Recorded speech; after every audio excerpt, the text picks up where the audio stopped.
Hi, this is a video on how to make koozies for rehydrating backpacking meals. These are handy for when you're going backpacking or kayaking or car camping or van life, anything where you want a hot meal and you have dehydrated food or freeze-dried food that needs rehydrated. I use the reflective insulation and take a freezer bag, and I take 2 times the length of the freezer bag, and then I add about 4 inches onto that. I use a razor blade and cut that, and that gives me the length that I need.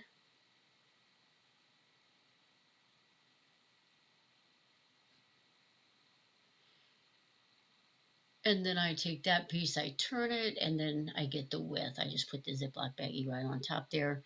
I give myself a 1/2 inch on both sides and about a 1/2 inch on the bottom. And then I cut that to length.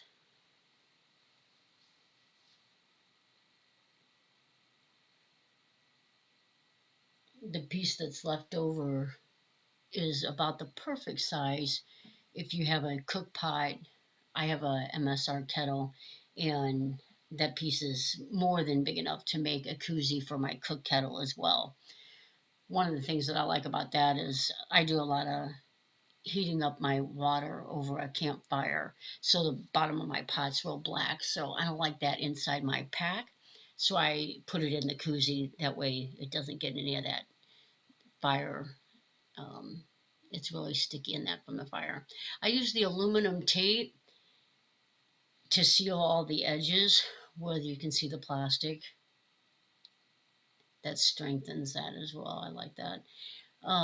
You could use duct tape. I just like the aluminum because it matches.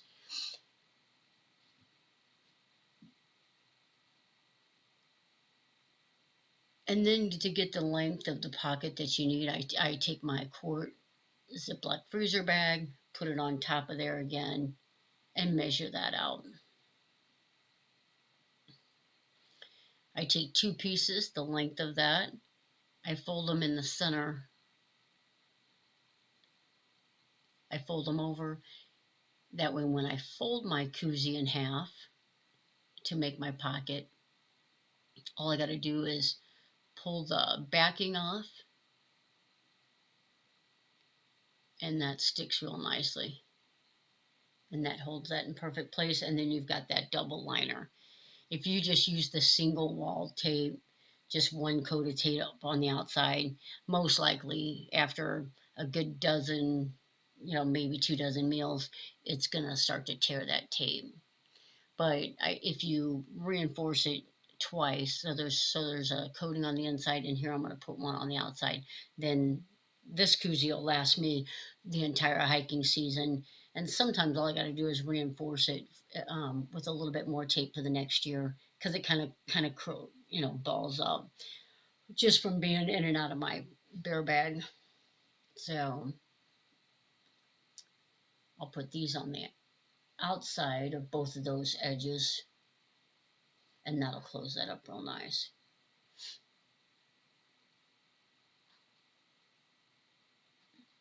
I get to camp and boil my water, add it to my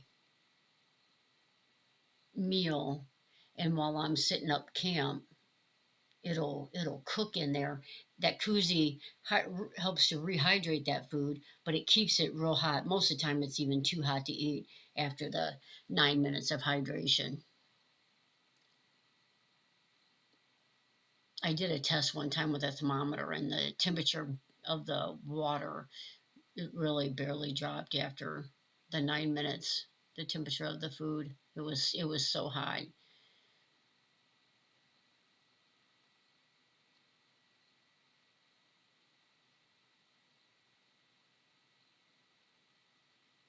Once the sides are taped up, then I put a layer on the lid and on the sides of the lid. I like that flap because then it seals that Ziploc baggie in there. So if anybody kicks your koozie over while you're setting up your tent, nothing spills out. And then it helps to keep that heat in.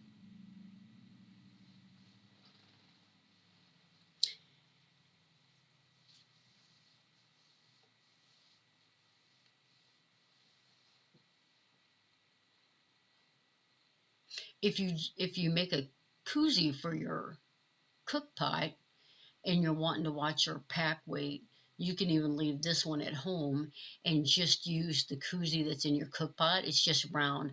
So I'll put my Ziploc baggie in the round koozie that goes on my cook pot, and then I've got a lid, a little uh, insulated lid that covers my cook pot lid, and I'll put the lid over the koozie and the cup holder, and it rehydrates that real well too. And then I don't have to take both of them.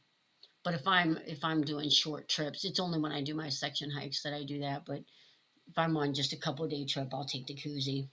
I had a burn to my finger one time from a Mountain House meal before I was making the koozies. The Ziploc didn't close all the way, and I ended up with a big blister on my finger.